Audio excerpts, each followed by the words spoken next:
talking about many topics to include the wickedness that is the Bohemian Grove. This is your first time tuning in. Welcome aboard. We're doing broadcast every night, 7 to 10 Eastern Time, here on Channel 1. And then Channel 2, we have a select broadcast each week. Tonight, for example, we're going to be doing one at 11 Eastern. It's going to be a long night. We're going to have Benjamin Baruch at 11. The Day of the Lord is at hand, Part 2. So you don't want to miss that as well. If you'd like to tune in, we'll be streaming it here on MixLR, also Blog Talk Radio Channel 2, which you can find the link over to megamanradio.com.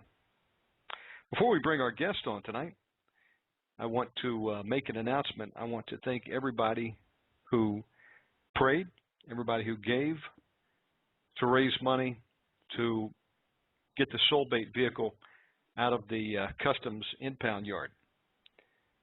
Get a call from Prophet Scott Lathrop. Within 24 hours, the miracle came through, and he had enough money today that had been donated to do just that, to liberate the soul-bait vehicle, and they're going to be able to continue their mission. Talk about a miracle. And you help make it possible out there. I want to thank each and every one of you that gave. So they're going to continue now. In a few days, they'll have it in their hands. They'll be driving on to Poland, then on to Ukraine, and this vehicle will be parked overseas.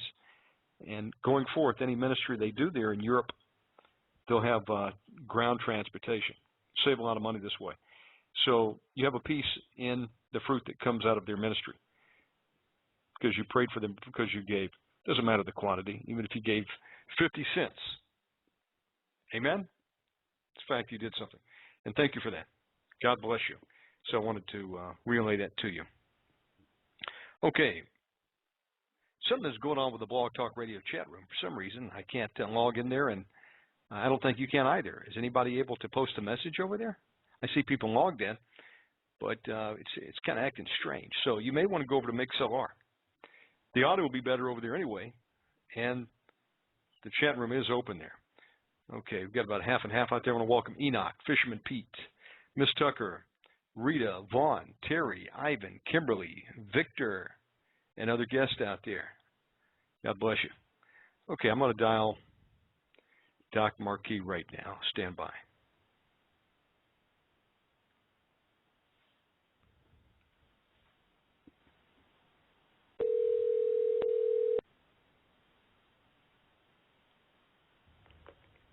Hello?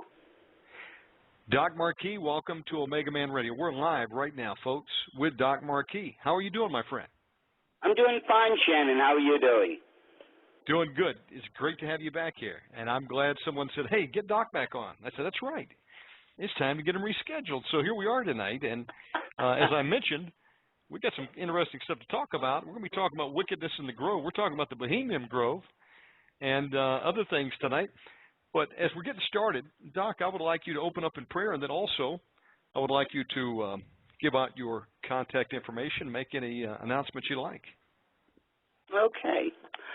Father, I thank you for bringing us all together right now, Father, so that we can hear the truth that you would have us to listen to. And I pray that you press it upon our hearts and get us to understand the need to share this truth with others so that people can get saved while there still is time, Father. For truly, Father, I do ask all these things of you through Jesus and in Jesus' most precious and holy name. Amen. Amen. Praise the Lord.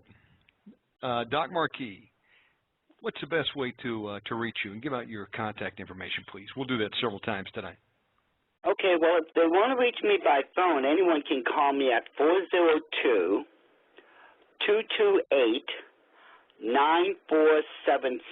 Now, that's 402-228-9476. You can also find me on Facebook. Just type in Doc Marquis. Or you can go to my website. Now, this is going to be all lowercase, no apostrophes, no spaces. It's www.itsagodthingproductions. Now, that's It's a God Thing Productions 777.com. It's a God Thing Productions. It's a God Thing Productions 777.com. Awesome. And that'll take you straight to the website, and we have quite a lot of things there. You know, every day we're adding new articles, radio shows, the new DVD that just came out. We just put up a whole bunch of new things as best we can, you know, and as quick as we can. Well, you've been very busy. Yeah, speaking of a lot of things, doing a lot of things. And we want to talk about some of the stuff tonight. Well, with that, I'm going to give the microphone to you. What is the Bohemian Grove? I guess that's the place to start. Okay, while we're talking, why don't you try to hook me up on Skype? I've got it open now. Oh, you got Skype open. Excellent. Okay, let me look and see. Okay, here's what you need to do is change your status to online. There'll be a status marker up at the top. You can go online, away, do not disturb, or invisible. And I'm showing you offline. I don't see any of these things. Well, I can add a contact. I see your Skype name. It says Doc Marquis. But did you sign in? Did you put your username and password in? Oh, yeah. Okay. And you probably would have heard it's like a startup sound from Skype. Oh, yeah. Yep. And look up in your upper left-hand side. You'll see your name, and you'll see a status icon next to it. To the left. Oh, okay. Right. Change my status to... Yes. Online. Online. Oh, it says it's online right now. It does. Huh? Yeah. Okay. Well, what's up with that? Let me look here. I don't know. Why don't you do this? Do you see me online, Omega Man Radio? No. How would I add you right now? Okay. Well, let's actually, see. No, that's not it. Tell you what we can do. We're just setting things up, folks. Be patient. Why don't you log out and log back into Skype one more time? Let's see if that'll trigger it. Because you're already added as a contact. Okay, hold on.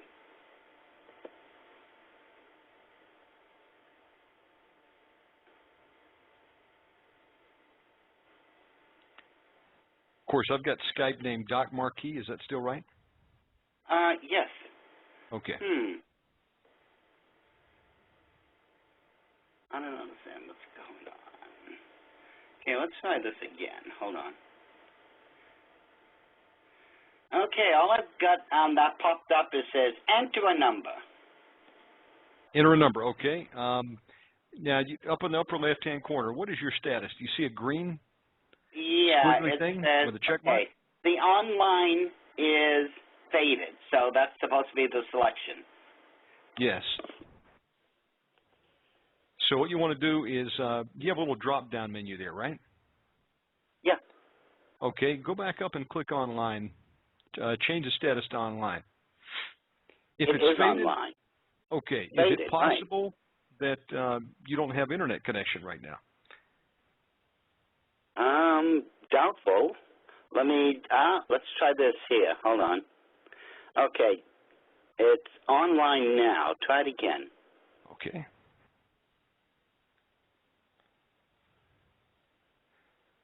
Yep, I'm still showing you not online. So why don't I do this? I'm going to resend a contact request. It won't hurt to do it. Okay. Yeah, hold on one second. I'm going to double check the online situation. Just 1 second. Okay. Okay.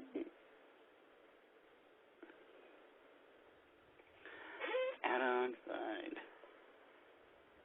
I've had weirder things happen, so I'm not surprised by anything these days. Yep, and according to this, I'm online. As a matter of fact, let me just do a couple things here. Just double check. Yeah. Okay, why don't we do this? You could... yeah, there's no doubt of it. I'm online. Okay, do you see a new friend request from Omega Man Radio? Oh, hold on. I'm getting out of all this now. Let me just come over here. New friend request. Where would that be found? I don't see anything. There'll be some kind of alert up at the top, or what you could do is you could try sending me a request. Are you, by the way, using Windows or a Mac? Windows. Okay, good. Up in the upper left-hand corner, you're going to see some icons. One looks like a house, a telephone. Telephone. You see a little guy with a plus key next to it? Got it. Okay, click on that, and then type in Omega Man Radio, one word. There you are. Okay, click on that. Hold on. Okay, hold on. Let me do a video call. And okay, it's calling you. Shannon? I'm still here. Here we go. I got you. Hello, Doc. Can you hear me? Okay. Let me get off the phone. Using Blog Talk Radio. Goodbye. Okay. Now, we're going to do a test here, and then we'll get started. Can you hear me now? Yes. Okay, I have you on Skype. Yeah. Well, I don't know what the deal was, but I still don't show you online. So there's something weird going on with the status marker. Well, I've got three screens here. You know, in the center, one says Omega Man, one says BTR Host 1, and then Omega Man with your photo in it. Yes. Oh, that's oh, you know what it is, Doc? Okay. You actually have two Skype accounts.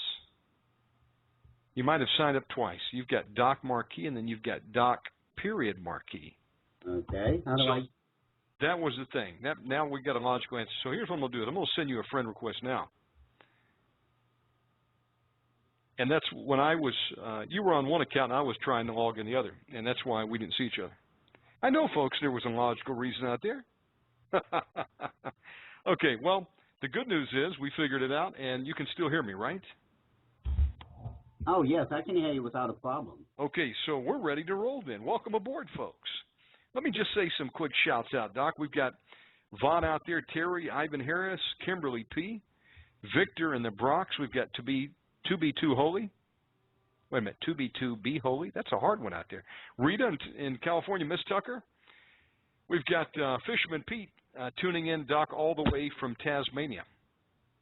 Oh, wow. He's way down under out there. Yeah. And others out there. God bless you. We're going to be talking about the groves tonight. I mean, one called the Bohemian Grove. Pretty wicked grove, isn't it? What is a grove, Doc?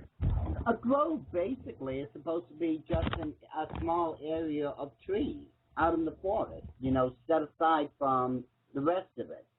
But in this case, we're talking about not a small clump of trees. We're talking the Bohemian Grove that sits on 2,712 acres of redwood trees in California, in the Sonoma Valley area. Amazing. Before we go further, let me just do a little sound check here. Doc, are you using a headset or are you on an internal microphone? No, it's internal. Okay. You sound a little bit far away, so the closer you can get, the better. Okay. Okay, that's good. We're trying to standardize audio out there, but it's difficult. We have so many people with so many different types of configurations. We got some on cell phone, some on Skype, some on landline, some on wireless, some on Bluetooth. And, you know, what can I say? And to think, when I was growing up, the only way you could communicate was on a landline. Right. Do you remember the old rotary dial, by the way? I've got one hanging on my wall. Wow. I'm not giving that up. I digress. I'm sure the Bohemian Grove has got some of the most advanced technology out there, so let's talk about that. I'm going to give you the microphone. Where would you like to go with regards to the Grove tonight? Well, why don't we just start with the history of it, because most people aren't aware that the Bohemian Grove actually started, almost 150 years ago by now. And supposedly, it was started by a group of individuals who were only interested in art, literature, and music. So once they formed the Bohemian Club, which is in, California, the following year, which would have been 1873, it was decided that, well, let's do the Bohemian thing that you would expect in Europe, especially in the French areas. Let's go out and do the Bohemian thing, communicate with nature, spend time in art, literature, music, and make a picnic of it, which technically they did. Now, eventually, the following years, that one afternoon turned into an over-day event and a weekend ones and a week. And as you know now, Shannon, depending on what's going on, it's a 2 to 3 week event that some of the most powerful political power brokers in the world meet every year. And we're talking under the auspices of the Illuminati. And many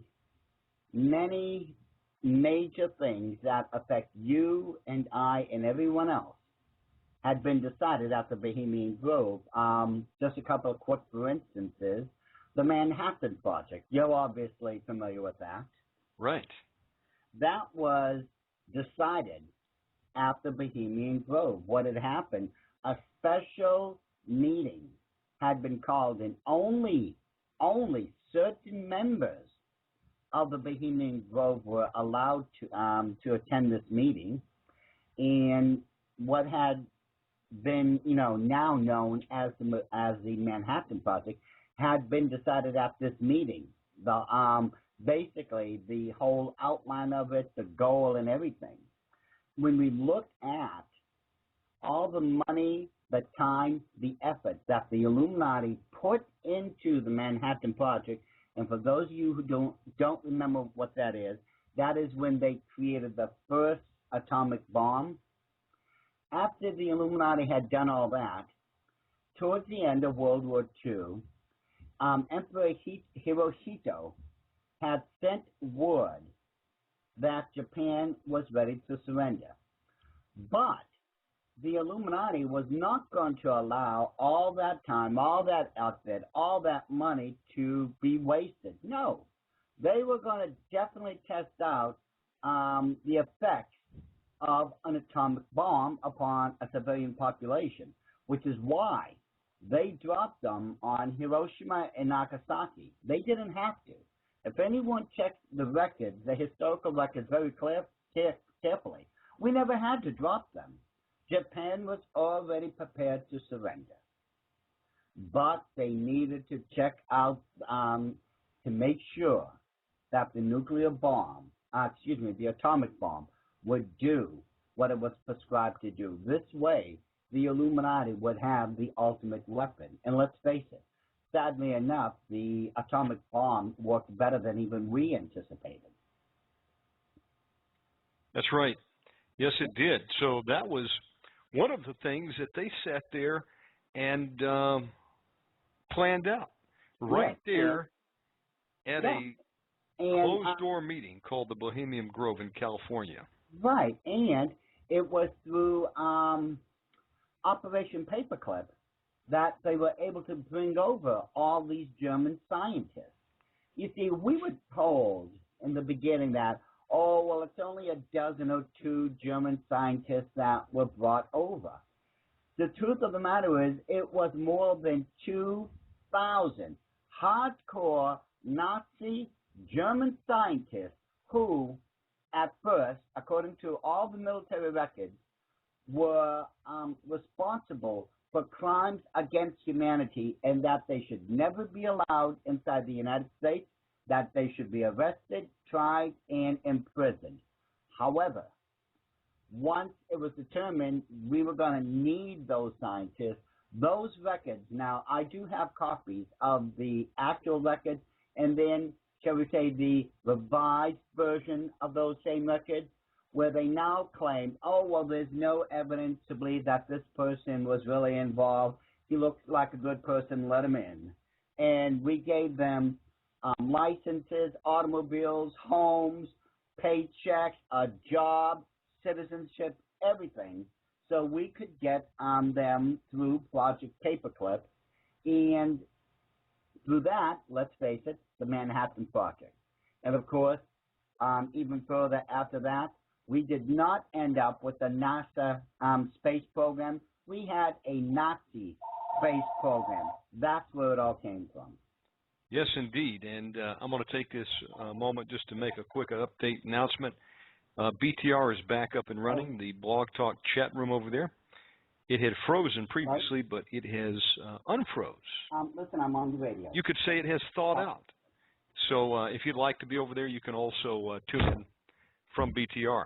We're on right now with Doc Marquis. We're talking about a very diabolical group called the Bohemian Grove. I want to take you back for a moment, Doc, back in history to the olden days, even King Solomon's time and before. God had a thing or two to say about the groves, didn't he? What were the groves that the Word of God refers to, and God was so angry about people worshiping in the groves? Well, back then, the groves were, again, as I said, clumps of trees that were in the middle of the forest that were actually separate from the forest because they were like mini forests within themselves. But it was within these groves that people were practicing the ancient occult religions, setting up altars, false gods, bowing down to them, burning incense, performing the rites of animal and human sacrifice. Of course, all this is mentioned in the scriptures. And this is what God was really upset about because they were breaking, among other things, the commandments of God. And the end result was paganism, if you want to call it that, literally spread throughout the world because the children of God were disobedient and just decided to do their own thing. And not only would these be, down there lower elevations, but some of these groves would be up on mountaintops, wouldn't they? Oh, yes. Some were in mountaintops. Some were actually in valleys. You can find them all over the place. And so they would get out there and do wicked things, run naked, have orgies in the woods, and sacrifice. And oh, yeah. It was a horrible thing. Folks, that stuff is still going on today. Oh, Would yeah. you believe it? It's not, well, it was wise King Solomon who said, and there is no new thing under the sun. That's right. I was at a conference a few years ago, and I was sitting across. We were having some afterglow. That's the term where, you've finished church and you want to go out and get a bite to eat.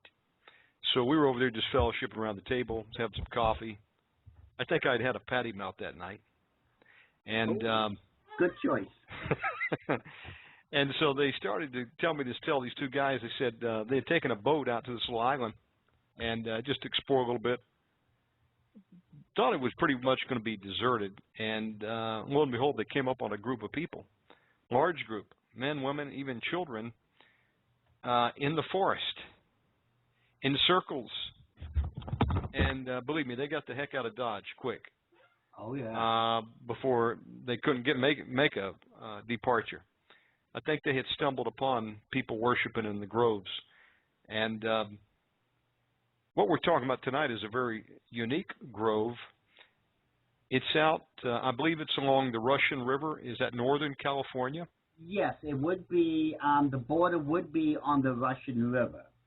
And what's unique about this grove is that in the center of it is a 40-foot Illuminati owl that represents Lucifer, that these people are bowing down to during their ceremonies, and one of their ceremonies known as the cremation of care ritual, and it is a ritual. You have to understand, when I say it's a ritual, there are certain prescribed things that make a ritual a ritual.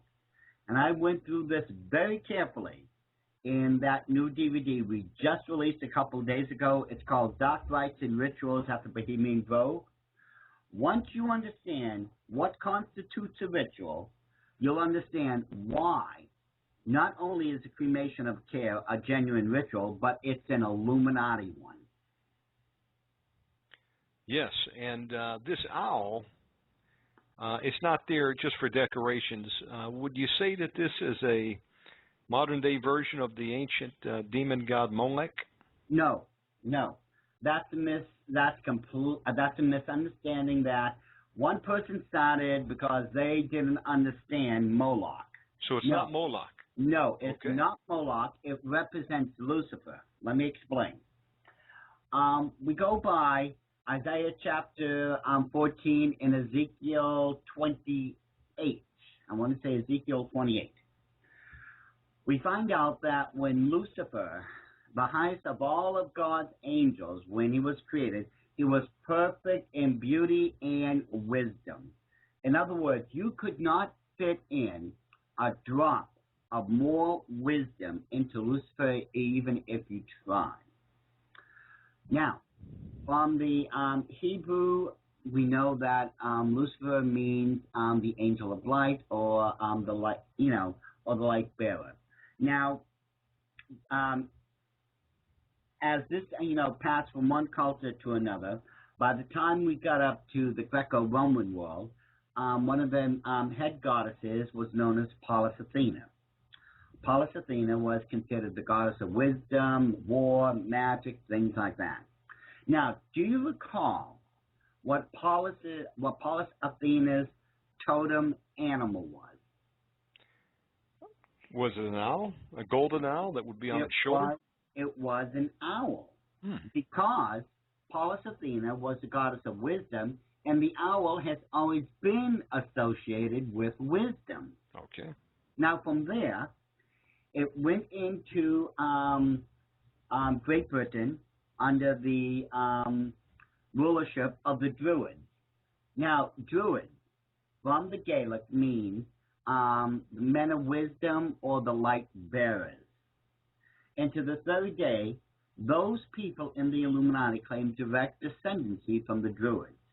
Now, Illuminati from the Latin means the wise ones, the light bearers, things of that nature. So, since these wise ones worship the god of wisdom, Lucifer, and since the owl has always been associated with wisdom, what better animal totem to use than the owl? Right, that makes sense. That's where it all comes from. So they have this huge owl. How tall is it by 40 feet tall. 40 feet tall. Is there something special about the height, or did they just choose that? In gematria, that would mean trials, tribulations, things like that. Now, what's the history on this location? How did this place come about? How old is it? Any idea? Well, as I said, it's in the Sonoma County area.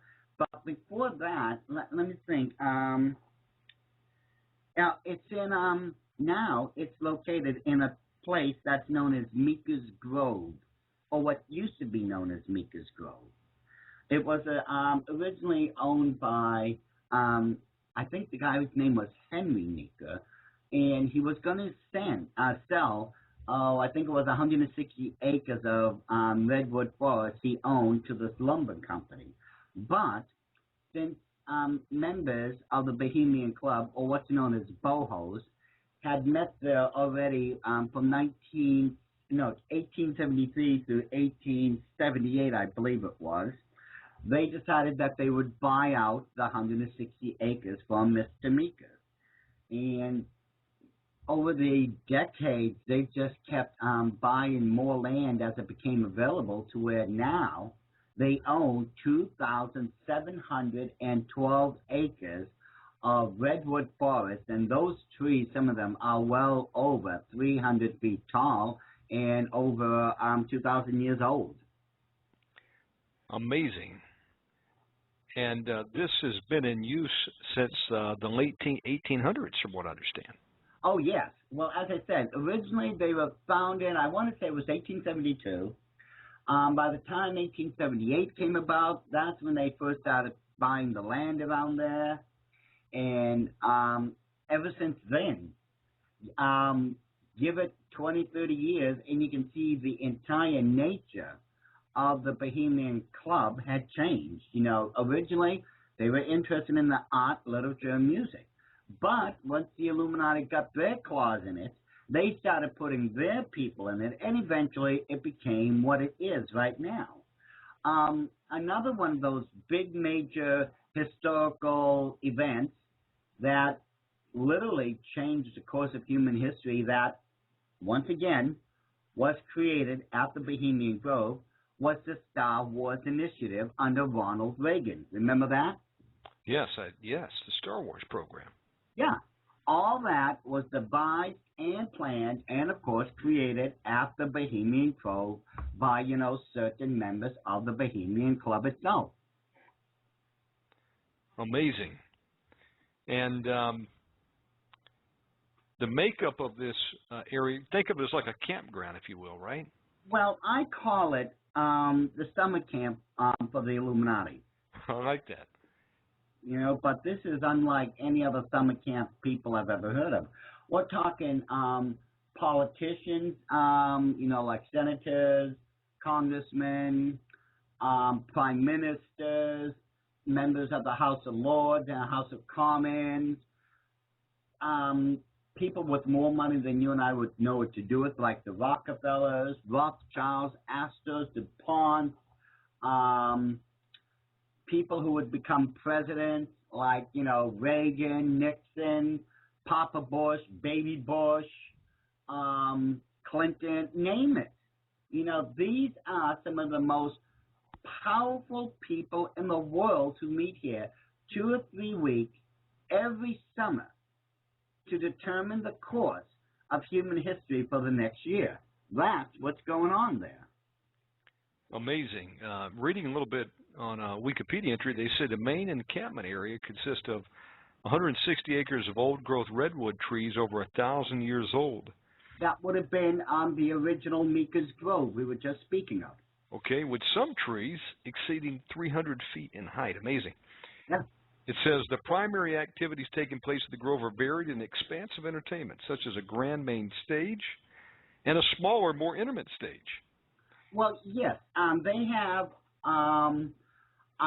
what you would call basically in one part of the Grove. It's almost like a semi-outdoor area, almost like an amphitheater. In that particular area, they have the second largest outside pipe organ in existence. Oh, that's got to be spooky, playing that at night.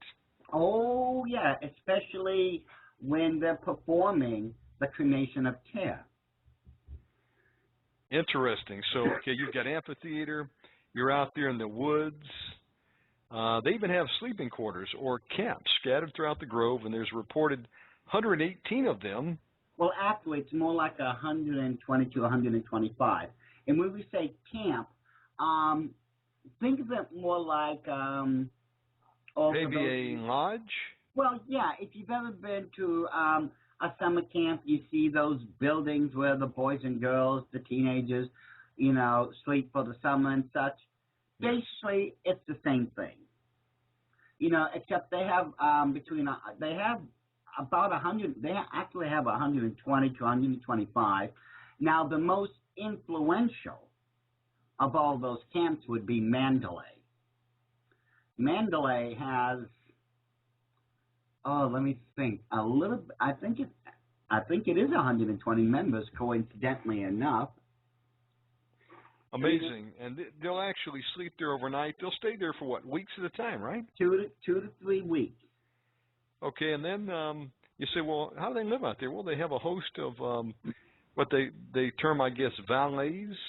Well, okay, let me explain this. You see, we're talking people who pay $50,000 on the average for dues every year. Now, that's just on the dues, okay? Membership. And there is right now a 10-year waiting list. Well, these people, when they're sitting out there roughing it, they have these giant tables covered in these pure white tablecloths. They're being served luxury meals 3 times a day. They have their own, mind you, vineyard where wines and alcohol made specifically for the Bohemian Club will be made. These people have, obviously, also valet service. They have people waiting on them hand and foot. It's, shall we say, their version of roughing it. Amazing. So really, think of a hotel, but in the woods. Right. You know, with the our cruise ship in the woods. That's got everything. Self-contained food, drink, beer, and entertainment. Yeah. You see, two of the main forms of entertainment. Well, okay, let me explain a couple. First of all, they have what's known as low jinks and high jinks every summer. Tell me about it. Basically, it's a play. You know, I mean, some of them can be quite elaborate and a bit disturbing, if you ask me. Every day there is an ensemble of musicians and, you know, orchestras playing right in that area where the Owl of Lucifer is located. And at 12:30 sharp, there will be what's known as the daily speech. There will be someone who will be presenting a talk, and this begins, as it says, 12:30 sharp, no exception. And depending on who's speaking and on what topic, a lot of presidents and other political people, their fate have been either secured or destroyed. Give you, for instance, let's think, Richard Nixon. Who can forget, you know, old Tricky Dick himself? He had recently, when he went up against John F. Kennedy for the presidency during the 1960 elections, he lost, and some say mainly because it was the first televised debate, you know, in history. And here you have John F. Kennedy, tall, handsome, well-mannered, very well educated, could hold his own in any debate. And then you have Richard Nixon, you know. So needless to say, Nixon lost. And, well, it didn't go well with him at first, even with his own camp group. See, he eventually would try for a second bid. We know this did happen. That would have been, let me think, that was 72, as I recall. And, well, at first, they doubted whether they really should back up Richard Nixon, you know, their own member or not. At the same time, you had another person who was running for the presidency, and that was Ronald Reagan. He was actually running on the Republican ticket, and eventually what had happened, Nixon and Ronald Reagan just decided that they were going to take a walk, you know, through the Bohemian Grove and talk about what they both wanted to do. Ronald Reagan told Nixon that if he, you know, Richard Nixon, made it to the primaries, Ronald Reagan himself would bow out of the competition. He said, if that happens, I will not run up against a fellow boho. And sure enough, Nixon made it to the primaries, so Ronald Reagan, being a man of his word, decided not to run against a fellow boho, and Mandalay and most of the Bohemian Grove, through their entire political clout behind him, and literally won him the election. Amazing. Yeah, that's how Richard Nixon became president, and that's how, you know, presidents can be made at the Bohemian Grove. I mean, it's the same thing with Eisenhower. Eisenhower only won the presidency because he won the members of the Bohemian Grove over. Amazing. You know, I kind of look at it as a football game. You know, you have two different teams, right? But they're in the same league. Correct. And except this is corrupt football. No, like they would throw the boxing matches many times. You've got Republicans and Democrats sitting at the same tables, and when they're in public, you know, they claim to be arch enemies, but literally behind the scenes, they're meeting, they're boozing, they've got celebrities there, presidents of oil corporations, you know, department heads from around the world, and they're meeting there for weeks, and they're engaging in true conspiracy. It's where 2 or 3 come together yes, because to make some demonic decisions, right? Well, simply because there is no such thing as Democrats and Republicans. That's all part of the illusion. When we take a look at what their goals are, you'll find out that for all the blustering and bantering as they're going through the process, their goals have always been the same. You see, we were not established as a two-party system, just like we were not established as a democracy. That's just part of the illusion. Like most people think, well, the majority of vote will win the person the presidency. No, that's not true. It's the Electoral College that a president is finally decided. You're just told it's the majority of votes. Now, I've also heard other major decisions have been made there. Reportedly, when Arnold Schwarzenegger, before he would become governor of California, I understand the decision to elect him was made there at the Bohemian Grove. You ever heard anything on that? Oh, actually, it's true. And I've got photos of Arnold at the Bohemian Grove. So if you want to, get your foot in the door, you got to get out there and hobnob, don't you? Oh, well, you're only going to get in the door if you're invited. And even then, there's no guarantee. And even if they do accept you, let's not forget there's $50,000 worth of dues you're paying every year. But for the type of people they invite, $50,000 would be like 50 cents to you and I. Now, what I found kind of interesting studying up on these is you don't see too many women at the Bohemian Grove. I think they may be day workers, but they're only allowed to certain parts, and right. By 9 or 10 at night, they have to clear the whole grounds. Is that true? Right. No females are allowed in the Bohemian Grove. That's an all-boys club. It's an all-boys club. Oh, yeah. The Illuminati to this very day is very male-oriented as far as the leadership position goes. What else is going on there? It's more than just getting together and having a good time, drinking and having some food discussion. They're literally, once again, to your point earlier, they're making major decisions right there, aren't they? Oh, yes. And one thing that they do every year is known as the cremation of care ritual. What's this all about?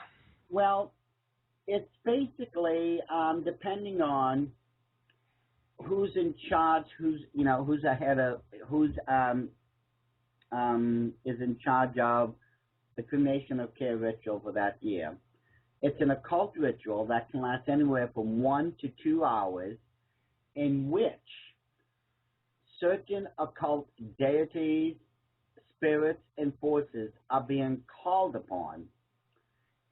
And mainly these spirits, if you would, are being called upon to bless every member in attendance so that they can leave all their worries, all their strife, all their troubles behind them while they're within the Bohemian Grove. That's why it's called cremation of care, because they're setting all their cares, their mundane cares of the outside world aside while they're there. And the god that they are worshiping is Lucifer. I've got the photos to document everything. They are definitely worshiping at this 40-foot owl, and it's quite obvious when you look at the photographic evidence that they are dressed in occult robes. And when you look at the ritual itself, and I broke it down step by step so people could see what this ritual really is all about, it really is a ritual of sacrifice to their god, known as Lucifer, but within the grove, they identify as the spirit of Bohemia. Amazing. If you're just tuning in, we're talking about a wicked, diabolical group that run around in the woods off of the Russian River in California called the Bohemian Grove, and they're not up there just for a party. They're up there to concoct some diabolical plans for the upcoming year. You know, this is not unlike other Illuminati organizations, is like the CFR Trilateral Commission.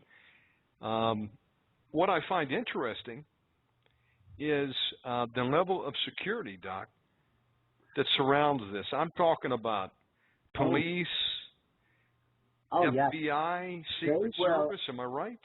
Oh, yeah. They'll arrest you on the spot if you're anywhere on the Grove property. Even the road itself, that leads to the entryway of the Bohemian Club, is guarded by police officers. I've got quite a number of photos in this new DVD we just finished that will show you just how tight the security is. And ever since it was infiltrated by Alex Jones, the security around there has become literally a stranglehold.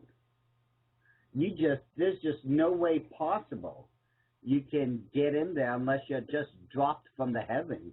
And mind you, what was that show? Brad Metzger's Decoded, I think is what it was called.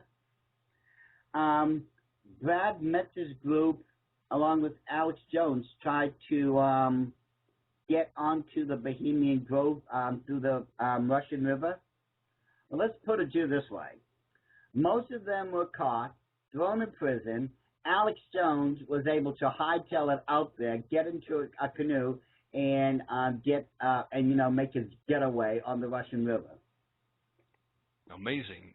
So there have been people from time to time that have infiltrated this camp. Well, there was a couple who did it before Alex Jones. And what they reported, interesting enough, still goes on to this very day. The rituals themselves just don't change. And the reason they don't is because if you understand what a ritual is, you'll understand why these are necessary. They have to stay fixed. They have to be observed. They must be practiced every single year at the Bohemian Grove if they're going to invoke the blessing of their god known as Lucifer. So what we're saying here is there's a real occult influence there. I mean, it's highly occultic. I mean, you just can't separate one from the other, the Bohemian Grove from the occult. It's not going to happen.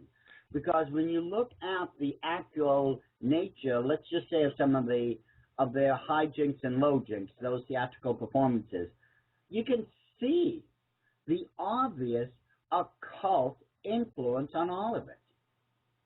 And you can't help but wonder, if there's nothing occultic about it, why are they worshiping in front of a 40-foot Illuminati owl then? No question about it. In fact, there was a gentleman, I think, in later years who infiltrated the Bohemian Grove. He went in there disguised as a employee, and I think his name Chris Jones, no relation to Alex Jones.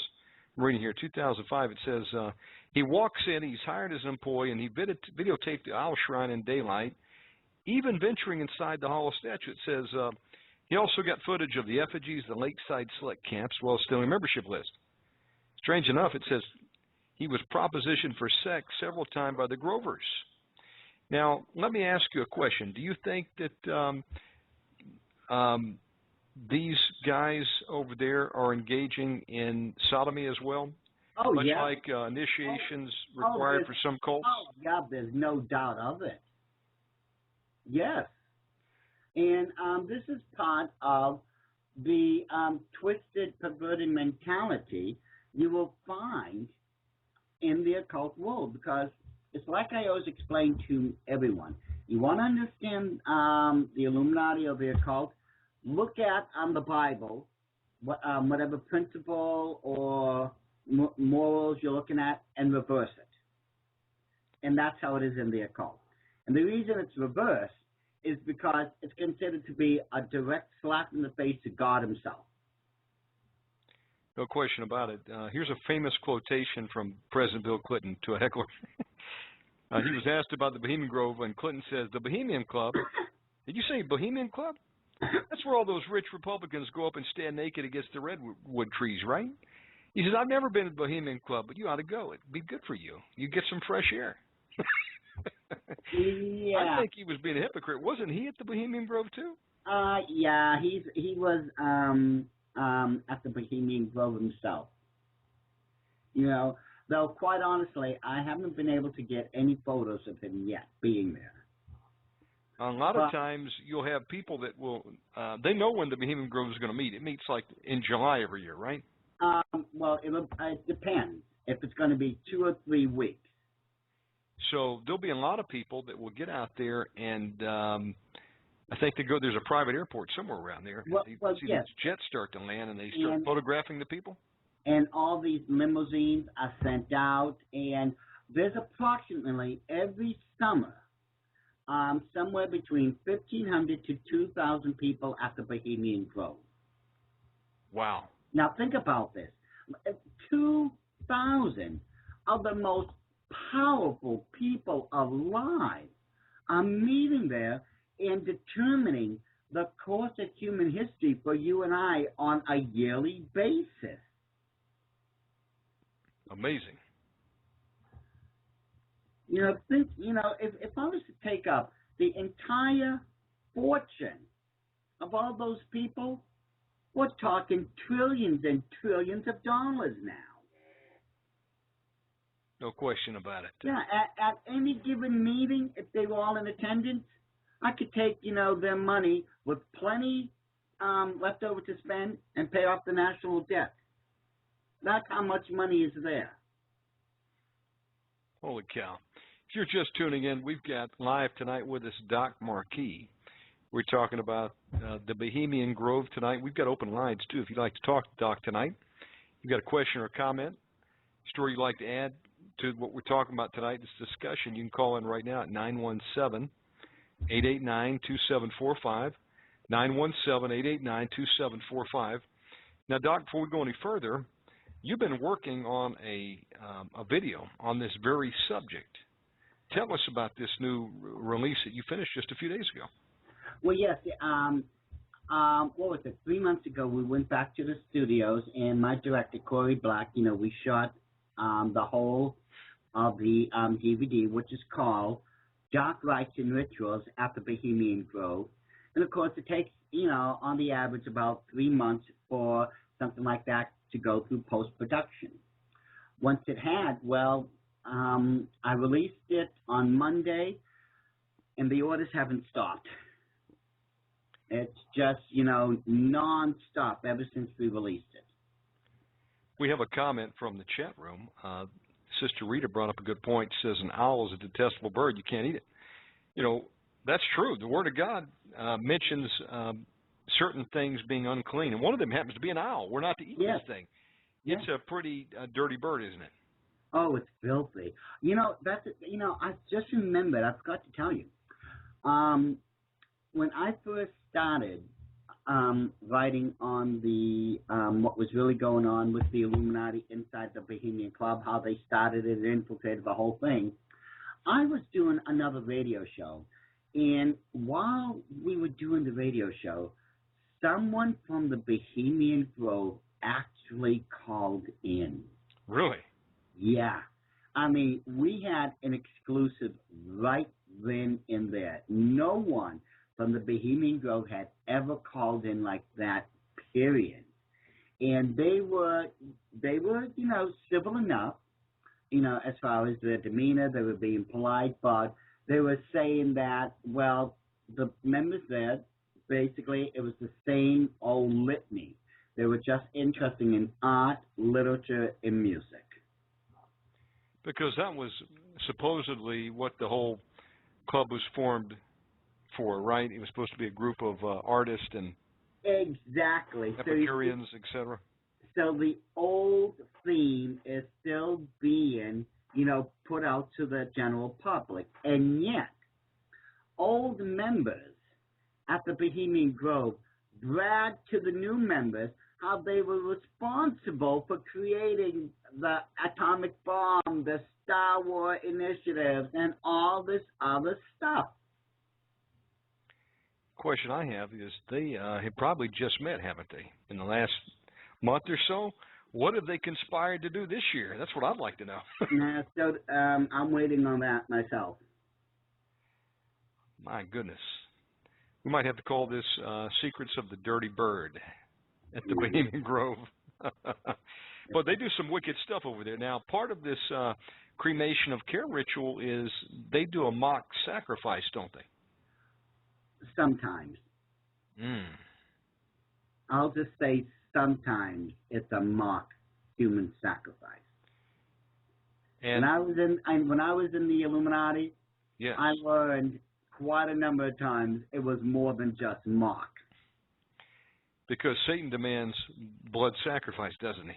Again, let's go to the scriptures, find a principle of God, and reverse it. I believe it's Romans, I want to say it's chapter 8, verse 1.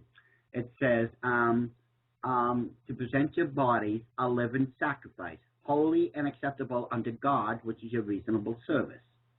Notice it says living sacrifice. In the occult world, obviously it would be a human sacrifice.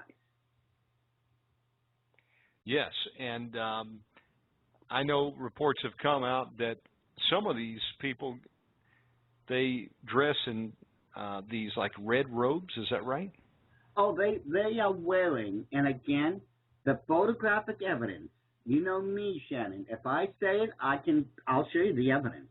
In the DVD itself, you will see these members wearing the actual occult robes that anyone in the Illuminati should be wearing. And certain of them will be of very specific colors. Wow. And so, you know, they're getting in these weird robes, and then for many years, was it Walter Cronkite who was the voice for this ritual? Yes. And really spooky stuff, isn't it? Yes. He would be the voice coming out of the Illuminati owl, if you would, while members are bowing and worshiping and performing this ritual in front of that Illuminati owl. It was Walter Cronkite. There's no doubt of it. Amazing. And they bring up an effigy, which is supposed to represent what would be a young person, a young child, wrapped up, tied up. And what do? Do they act like they're stabbing it with a dagger, or do they just throw it into the fire? Well, they go by the old way and throw it into the fire pit. You see, if we go by the scriptures, there was a particular place right outside of the mount itself where the third temple is going to be rebuilt during the tribulation period. Yes.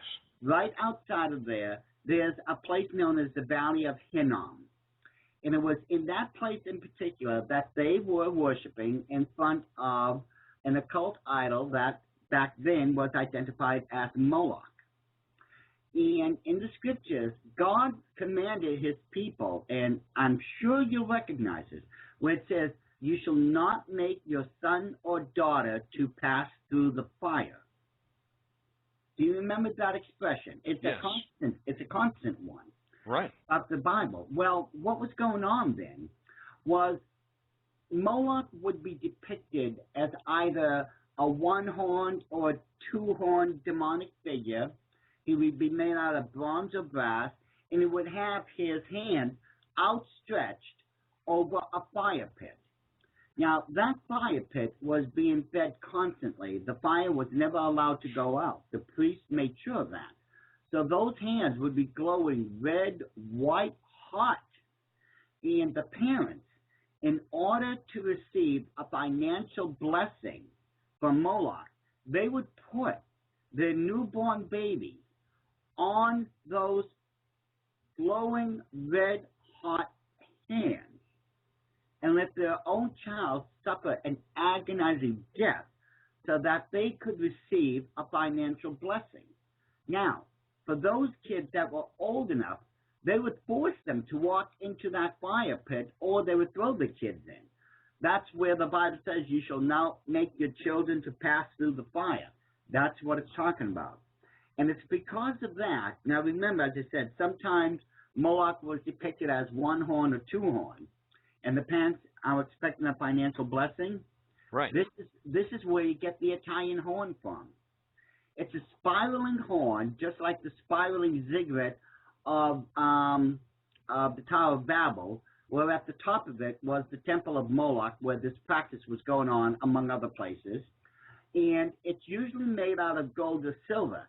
And if you ask the person who's wearing it, they say, well, this is to bring money or a financial blessing to me.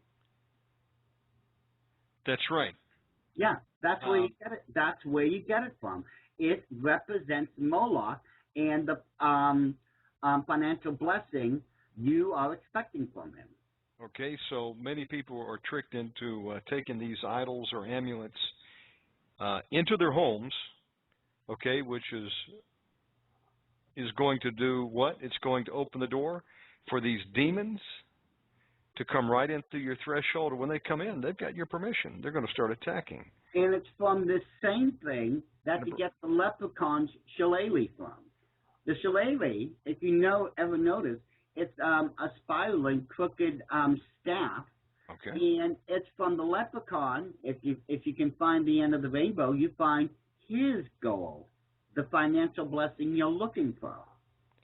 Okay, but we know these are demons, and they also bring curses with them, don't they? Well, yes. If we go to the original stories, where you find, like elves, like during the Yuletide season, or leprechauns, all the old stories, and I know them, I'm from that part of the world, will tell you they were very impish, mean, destructive creatures. These are not the J.R.R. Tolkien elves that you see in the movies Lord of the Rings. It would include gnomes too, right? Yes. These little things that you see in some people's yards, they think they're cute, but these things are very deadly, aren't they? Yeah, they were very demonic, and they could kill people. Yes, there's no question about it. Speaking of leprechauns, I got a call a few days ago, and a young lady said, can you help me? I said, what's going on? She says, strange things are happening in my home. I said, well, describe for me. She says, there are books and objects that I put up on my dresser, and they just jump off. I find them on the floor, and I said, what happened? And I put them back up there again, go out, and then they jump off again. She said, if that wasn't bad enough, I've been visited at night, and I feel like someone's coming in the room and sitting in my bed. And I thought it was one of the family members. And I called out to them, no answer. I went, and they were in their bed asleep. Something was sitting on my bed. And I said, uh-oh. I said, what have you done? Come to find out, they had watched a movie about this evil leprechaun. The movie, Leprechaun. There you go. Yeah. And that's the type of leprechaun that they really were. They were demonic creatures that were not a blessing to anyone's home. They were a curse. So what are you watching, Leprechaun movie? And The Haunting in Connecticut was another one they watched. Oh, I like horror movies. I said, well, I hope you liked that thing that was coming in. It wanted to jump your bones and go further than it did that night.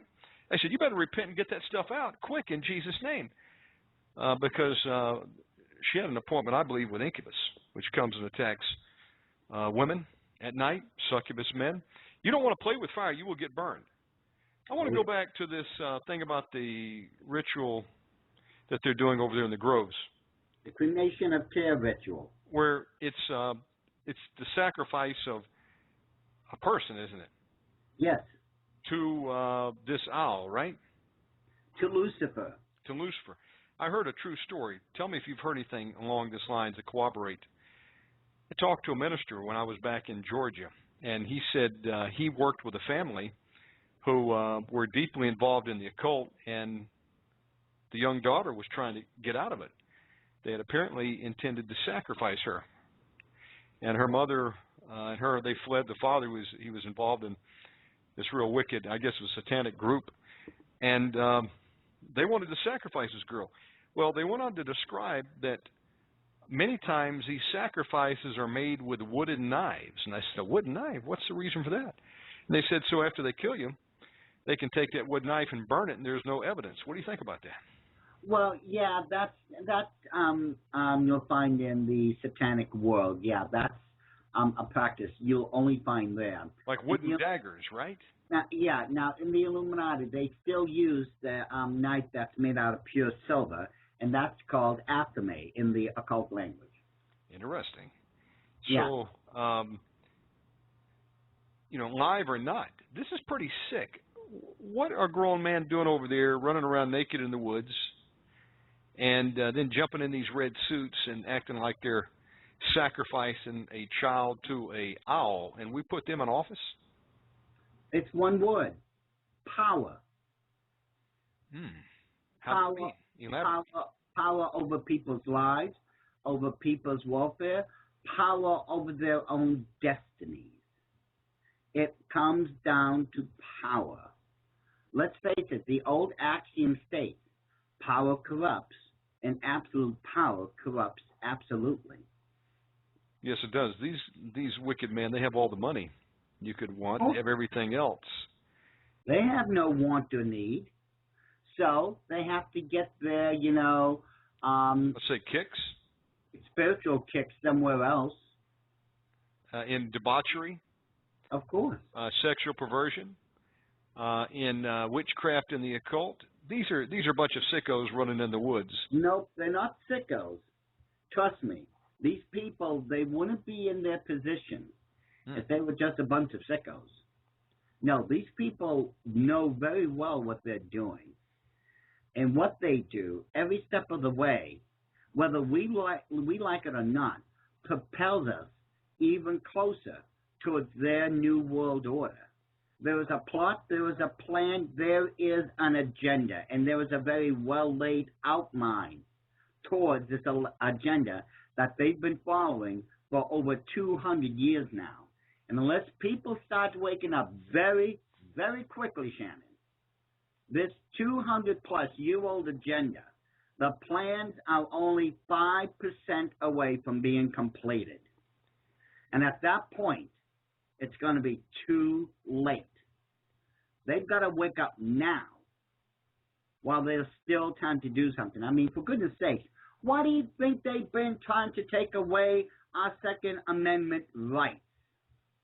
History shows every single dictator from Mao Zedong to Joseph Stalin to Adolf Hitler and so on and so forth have all said, if you're going to take over the people or the country, you've first got to take away their weapons.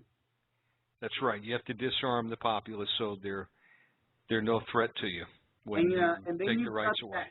And then you've got that stupid Dianne Feinstein from California, and it figures, right, who says, well, if we disarm everyone, the crooks and such, they're going to naturally drop their weapons and turn themselves in. Have you ever heard in your entire existence of a more asinine remark in your days? I want to know how we've allowed ourselves to have a bunch of geriatric professional politicians that never leave until they die. I mean, 30 and 40 years. Look at John Kerry. It's because we don't follow the Constitution where it tells us there should be term limits. These people never go away. No, I mean, they're like a bad penny or a bad store. They just don't go away. And they're the ones that's part of all these things. That step by step, block by block, bringing down America and the rest of the world. What we're talking about tonight, folks, who's joining, we're talking about the Good Old Boy Club at the Bohemian Grove. They sold their soul to the owl. Oh, yeah. And if you want to comment on tonight, call in right now, 917-889-2745. Before we take our first call, Doc, how can someone order a copy of this new release that you've done? Well, they can call me directly at 402-228-9476.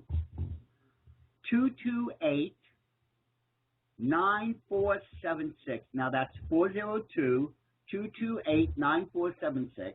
or they can jump on my website, which is at www.itsagothlingproductions777.com. Now, that's all lowercase, no apostrophes, one long word, www.itsagothlingproductions777.com.